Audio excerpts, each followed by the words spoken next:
আজ আমি একটি দুর্দান্ত আইডিয়া আপনাদের সাথে শেয়ার করব। একটি এসির ইনডোরের নিচের থেকে পানি লিকেজ হচ্ছে, ফুটায় ফুটায় পানি পড়ছে। তো আমরা এই সমস্যাটার সমাধান করব এবং কিভাবে সমাধান করলাম সেটাও আপনাদের সাথে শেয়ার করব। তো এই ধরনের সমস্যা, ওভারফ্লো হওয়া বা এসির ইনডোর থেকে পানি পড়া, মূলত ইনডোর চেম্বারের ভিতরে যে কুলিং চেম্বার রয়েছে, ইভাপোরেটর চেম্বার, তার ভিতরে যদি ময়লা জাম হয়ে যায় তখন এই ধরনের সমস্যা হয় এবং ড্রেন লাইন ব্লক হয়ে পানি ওভারফ্লো হয়।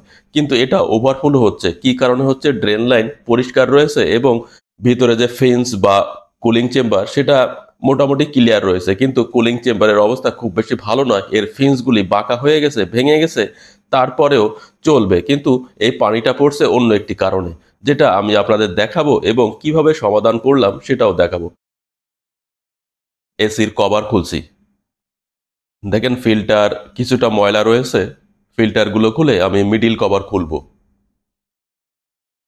কুলিং চেম্বারের যে ফিন্সের অবস্থা একেবারেই ভালো নয়, ভেঙে গেছে, নষ্ট হয়ে গেছে। স্প্লিট টাইপ এসির ইনডোরের ভিতরে দুটি ওয়াটার ট্রে থাকে। একটি ওয়াটার ট্রে থাকে পিছন দিকে এবং অন্যটি থাকে সামনের দিকে। পিছনেরটা অপেক্ষাকৃত উঁচু থাকে। তো পিছনে যখন পানি জমা হয় সেটা ছিদ্র দিয়ে সামনের ট্রেতে চলে আসে এবং সামনের ট্রে দিয়ে একটি ড্রেন পাইপের মাধ্যমে বাহিরে চলে যায়। এটাই মূলত এসির ড্রেনেজ সিস্টেম বা পানি নিষ্কাশন সিস্টেম। তো এই যে ট্রে রয়েছে, এই ট্রেতে পানি পূর্ণ রয়েছে। তো সমস্যা হলো এই ট্রের এক সাইড কাত রয়েছে, এই ডান সাইড দেখেন পানি পূর্ণ রয়েছে, আর অন্য সাইড বাম সাইডে এই যে পানি দেখা যাচ্ছে এবং বাম সাইড কিছুটা খালি রয়েছে।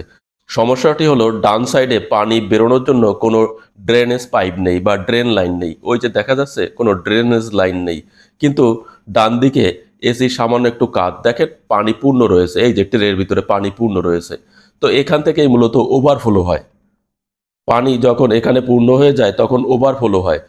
আমরা পিছনের ট্রে দেখছি, পিছনের ট্রে মোটামুটি পরিষ্কার রয়েছে। এরপরও আমরা জেট পাম্প ব্যবহার করে এই এসির চেম্বার পরিষ্কার করে দেব। কিন্তু সমস্যাটি আমরা সমাধান করব কিভাবে? এই যে একটি ড্রেনেজ পাইপ দেখছেন, ড্রেন লাইন, এটা মূলত বাম সাইডে রয়েছে। এখান থেকে পানি এসে নিচে পড়ে, পিছনের ট্রে থেকে পানি এখান থেকে আসে এবং এই যে নিচে পড়ে যায় সামনের ট্রেতে, এবং এখান থেকে মূলত ড্রেন পাইপ ব্যবহার করে বাহিরে চলে যায়।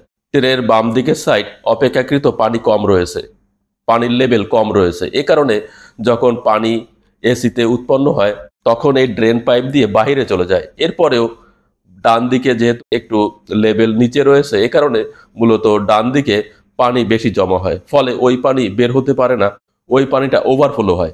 এবং ওই যে দেখা যাচ্ছে পিছনের ট্রে থেকে পানি ফোটায় ফোটায় সামনে আসছে, অর্থাৎ পিছনের ট্রে যে ছিদ্র সেটা ঠিক রয়েছে। তো আমরা ট্রে খুলে নিয়েছি, সামনের যে ওয়াটার ট্রে সেটা খুলে নিয়েছি।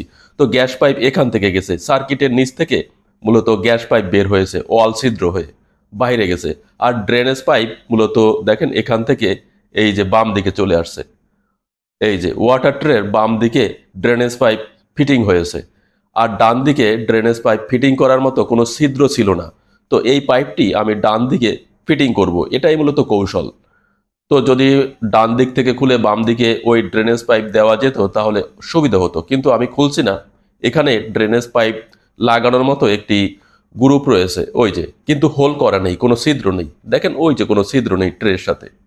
ছিদ্র না থাকলেও একটি পাইপ ফিটিং করার মতো গ্রুপ রয়েছে, এই যে এখানে ফিটিং করে দেওয়া যাবে। তো এটা মূলত একটি পুরাতন এসি, বেশ পুরাতন মডেল, এ কারণে ড্রেনেজ পাইপ একদিকে রেখেছে। কিছু কিছু এসি রয়েছে যার ড্রেনেজ পাইপ দুই দিকে থাকে, ইচ্ছা করলে একদিক থেকে খুলে আরেক দিকে লাগানো যায়। তো সেখানে যদি একটু পানির লেভেল নিচে আসে যে কোনো দিকে, তাহলে ড্রেনেজ পাইপ খুলে ঘুরিয়ে দেওয়া যায়।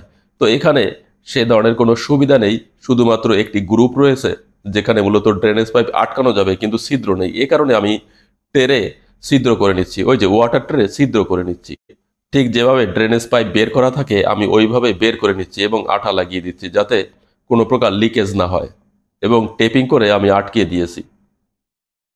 তো আমি পূর্বের যে ড্রেনেজ পাইপ সেটা রাখছি, কারণ সেটা খুলতে গেলে আমি যে ব্লক করার জন্য কোনো অপশন নেই, এ কারণে দেখেন আমি ছিদ্র করে দিয়েছি এবং এখান থেকে পানি সহজেই বাইরে চলে যাবে।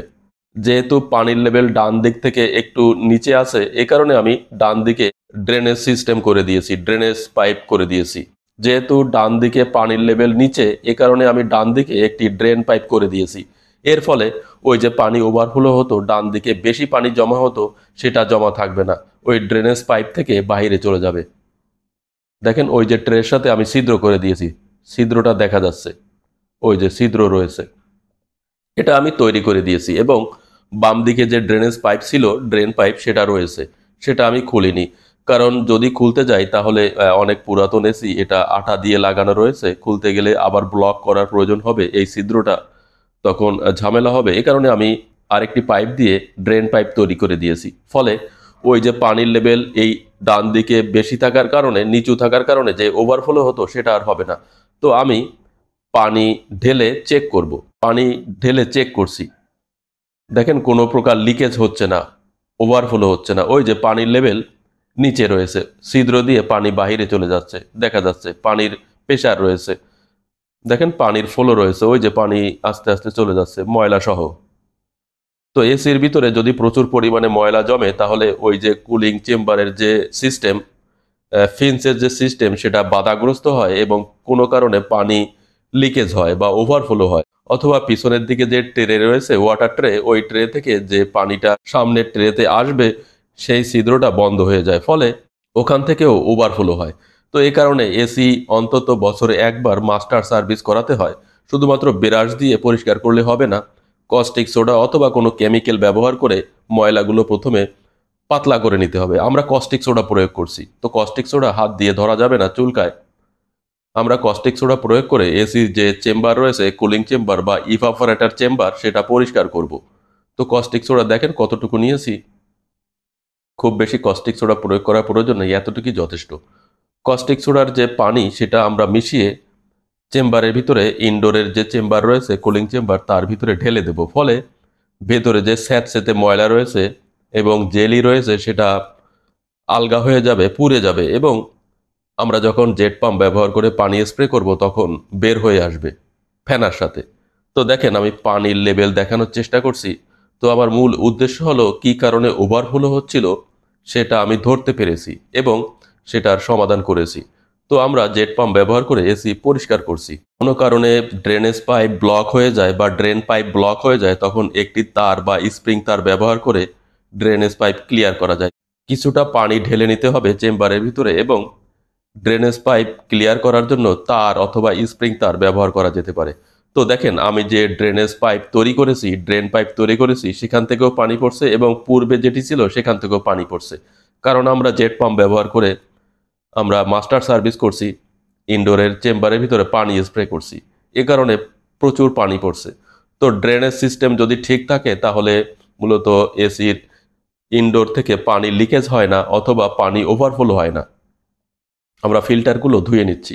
তো এই এসির সমস্যা হলো, ড্রেনেজ পাইপ থাকার পরেও পানির যে লেভেল, সেটা ডান দিক থেকে নিচু ছিল।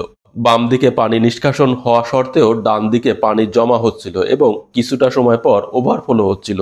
তো এ কারণে আমি ডান দিকে একটি ড্রেন পাইপ তৈরি করে দিয়েছি, ফলে পরবর্তীতে আর ওভারফ্লো হবে না।